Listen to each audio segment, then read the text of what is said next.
বিশ্বনাথত তীব্ৰ যান-জঁটৰ সৃষ্টি। শ যান বাহন 15 নং ৰাষ্ট্ৰীয় ঘাইপথৰ দগাঁৱৰ পৰা আৰম্ভ কৰি বিশ্বনাথ চাৰিআলি পৰ্যন্ত এইদৰে শাৰী শাৰী পাতি 15 নং ৰাষ্ট্ৰীয় ঘাইপথত ঘণ্টা ধৰি ৰৈ থাকিব লগা হয়, যাৰ বাবে যথেষ্ট হাৰাশাস্তিৰ সন্মুখীন হ'ব লগা হৈছে যাত্ৰীসকলে।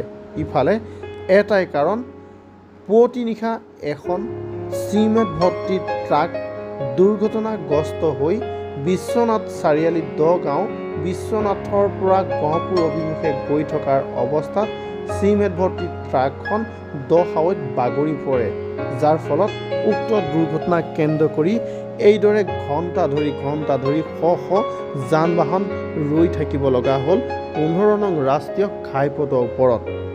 ইফালে বিশ্বনাথ আৰক্ষীয়ে অহৰহভাৱে দুৰ্ঘটনাগ্ৰস্তত বাগৰি পৰা ট্ৰাকখন উদ্ধাৰ কৰিবলৈ চেষ্টা অব্যাহত ৰাখিছে।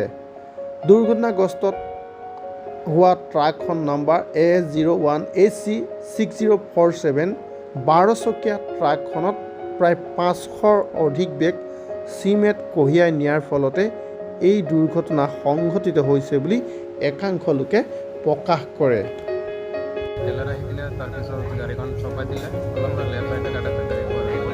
কি আনিছিল ট্ৰাকখনতে? চিমেণ্ট আছিলে। কিমান মান আছিল চিমেণ্ট? চিমেণ্ট আছিলে 50 চকীয়া। ক'ত নি আছিলে? এতিয়া নাই মানে ক'ৰ পৰা আনি আছিলে? কিমান সময়ত হৈছে ঘটনাটো? আজি ন? তেতিয়াৰ পৰা এনেকেই যুঁজি আছে নেকি? 10:30 পৰা এই মুহূৰ্তলৈকে আছে এনেকৈ গাড়ীত উঠাই আছে। বাকী চিমেণ্ট কিমান মান লোকচান হৈছে?